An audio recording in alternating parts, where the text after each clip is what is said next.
அஸ்ஸலாமு அலைக்கும். இப்போ நம்ம எங்கே போகிறோம்னா, நம்ம திடீர்னு பிளான் போட்டது தான். அதாவது நாகர்கோவிலேருந்து மணிமுத்தாறு ஃபால்ஸுக்கு தான் போகிறோம். அப்போ இப்போ நம்ம நாகர்கோவில் நம்ம ஹைவேல ஏறிட்டோம். ஏறினதுக்கப்புறம் அதுலேருந்து நம்ம இப்போ மணிமுத்தாருக்கு போகிறோம்.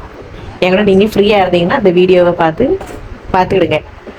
அப்போ நாகர்கோவில் ரோட பாருங்கள் இவ்வளோ அழகாக இருக்குன்ட்டு. இந்த ரெண்டு சைடும் மலைகளும், அதுக்கப்புறம் நாகர்கோவில் உள்ள காத்தாடிகளும் இருக்கும். அப்போ எப்பொழுதுமே நாகர்கோவில் இந்த ஹைவேலெல்லாம் ஏறும்போதுலாம் நமக்கு இந்த காத்தாடியை பார்க்கும்போது எங்களுக்கு ரொம்பவே பிடிக்கும். எங்களுக்கு என் பையன் சின்ன வயசாக இருக்கும்போது, சின்ன வயசுனா ஒரு வயசுலலாம் இருக்கும்போது, அவனை நாங்கள் எங்கள் ஊருக்கு கூட்டிட்டு போகிற சமயம்லாம் அவன் இந்த காத்தாடியை பார்த்துட்டு சொல்லுவான், இது இந்த விண்மில்ல, இது நம்ம கலட்டிட்டு நம்ம வீட்டில் இருந்து நம்ம வீட்டுக்கு கொண்டுட்டு போய் இதை மாட்டிக்கணும், இது வந்து ஒரு பெரிய ஃபேனாக இருக்கும், நம்ம வீட்டில் இந்த ஃபேன் போட்டால் காற்று எல்லா பக்கமும் வீசும் அப்படின்னு சொல்லி என் பையன் சின்ன பிள்ளையா இருக்கும்போது சொல்லுவான். அதனால அப்போ இருந்தால் என்னவோ தெரியல, ஆனால் இப்போ வரைக்கும் எனக்கு போகும்போது எனக்கு அந்த பழைய நினைவுகள் தான் எனக்கு வந்துகிட்டு இருக்கும். என் பையன் சொன்னது தான் வந்துகிட்டு இருக்கும் எனக்கு. அது ஒன்று. அதுக்கப்புறம் போகிற வழியில் பதநீர், அதுக்கப்புறம் நொங்கு, இந்த மாதிரி ஐட்டங்கள்லாம் கிடைக்கும். அப்போ அதையும் வாங்கி நம்ம சாப்பிட்டுக்கலாம்.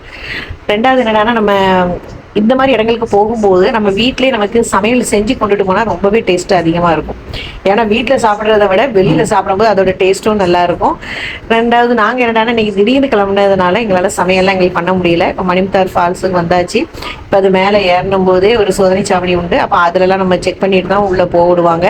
ஏன்னா நம்ம காரில் வந்து பிளாஸ்டிக் பாட்டிலு இல்லை கவரு ஏதாச்சும் கொண்டுட்டு போய் அங்கே போய் போட்டுட்டுலாம் வரக்கூடாது. நம்ம குப்பையாலாம் ஆக்கக்கூடாது.